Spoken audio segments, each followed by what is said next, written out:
Solomon says the path of wisdom will discipline our hearts. In verses 10 through 19 in chapter 4, he says, listen, my son, and accept my sayings.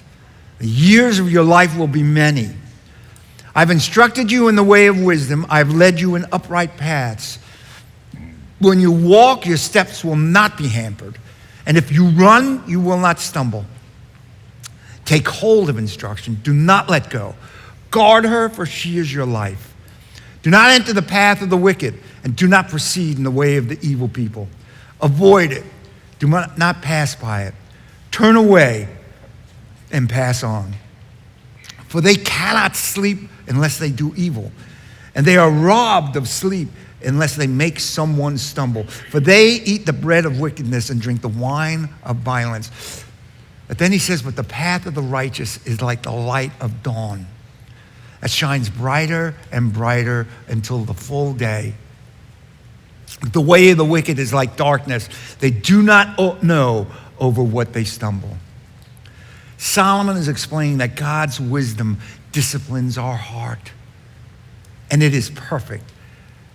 It's not always comfortable, but it's perfect. Last week, Jen and I were in Colorado. We were in a place called Frisco, where which is up there, 9,000 feet. Let me tell you can't breathe up there. You can't breathe. People say, well, you get used to it. They sell cans of air. And nobody's getting used to it. They're buying air. It's like when I lived in the desert in California, that people said, the desert will grow on you. Tumors will grow on you, too. So we went to this church, Rocky Mountain Bible Church, great church. Oh, it was a beautiful church. And the pastor, Mike Tharp, gave this great message on running with endurance. And some of our takeaways were what he said about God's discipline. He said God's discipline is corrective, it's instructive, and it's preventative. So I told him, look, I'm going to take that and expand on what God gives me to teach that. And he said, sure, go ahead and run with it. So God's discipline, God's wisdom is corrective. Solomon says, listen, my son, accept my sayings, and the years of your life will be many. I've instructed you in the way of wisdom, and I've led you in upright paths. When you walk, your steps will not be hampered, and if you run, you will not stumble. God's wisdom is our GPS, right? And where do you find that? You find that in God's word. You find that in God's wisdom. But sometimes we get off track. Sometimes, right, you got the GPS, says, reloading. What do you mean? Stay on the GPS. Sometimes we don't trust the GPS. Back in the 70s, I worked in a gas station in Hicksville, New York, where Billy Joel grew up. He grew up in Hicksville. And a Crown gas station right there on Jerusalem Avenue. And people would stop in and ask for directions.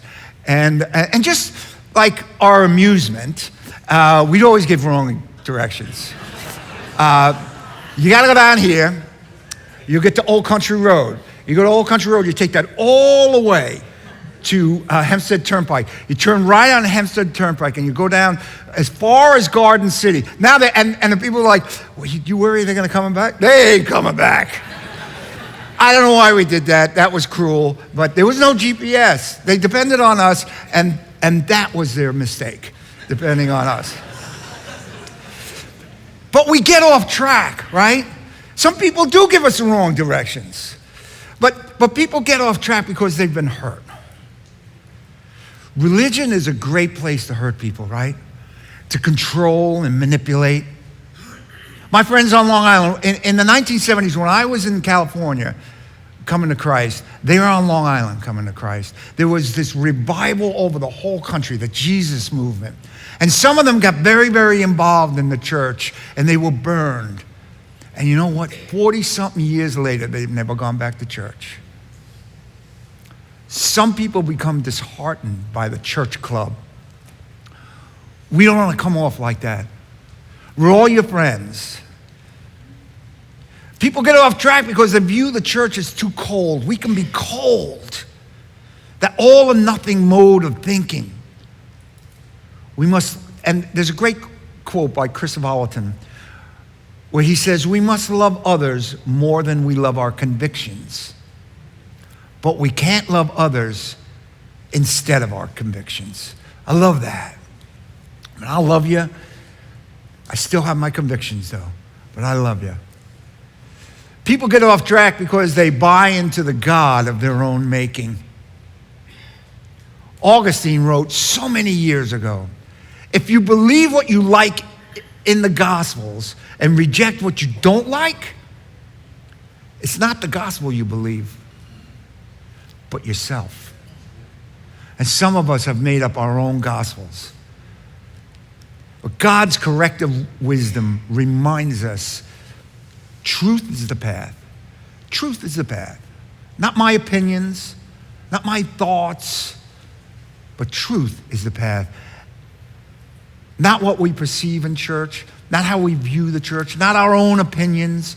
Truth is the path. Second, God's disciplining wisdom is instructive. God's instruction in the Word keeps us on the path and also offers us clarity. Look what he promises. When you walk, your steps will not be hampered, and if you run, you will not stumble. We can walk with confidence and clarity with God's Word. We can take bolder steps because God has lit the way. It says the path of righteous is like the light of dawn that shines brighter and brighter until the full day. We are not left to stumble around in the dark. Psalm 119, 105, it says, your word is a lamp to my feet and a light to my path. When we were in Colorado, anybody ever hear of Red Rocks? That's such a cool place to see a concert. It's this amphitheater that is hewn out of a mountain, and you got to climb up this mountain. And everybody says climbing up the mountain is part of the experience. Yeah, I don't think so. I took a cab taking that cab with that guy was part of the experience. And you get up there, and we saw a great concert, and then when it's over, now you got to climb down and the steps sometimes are uneven, and the lights weren't on. So everybody's relying on the guy with the phone, and you can't really see, and this could really be terrible. Then the lights go on, you can see, and then you can see. And you can walk with a little bit more confidence and boldness. Without God's wisdom and instruction and his direction, we're just figuring out as we go along. That's what we were doing that night coming down the mountain. But let me ask you something. If you're just figuring it out as you go along, how's that working out for you? How's that working out for the world? God's leading too. It ain't for the curious. It's for the serious. Because his leading sometimes hurts. And third, God's disciplining wisdom is preventative. Solomon says that the wicked will not find rest. They can't sleep unless they do evil. And they are robbed of sleep unless they make someone stumble. Their wickedness makes them restless, but there's a solution to the burden, right? Hebrews chapter 12, verse 1. The writer says, let us lay aside every weight and sin which clings so closely. And let us run with endurance the race that is set before us, looking to Jesus. What's holding us back in the race? It's the weight of sin. Can you imagine being in the Olympics and say, oh, we got this whole stuff you got to bring with you, all these weights and anvils. You ain't winning that race. You ain't even getting off the line.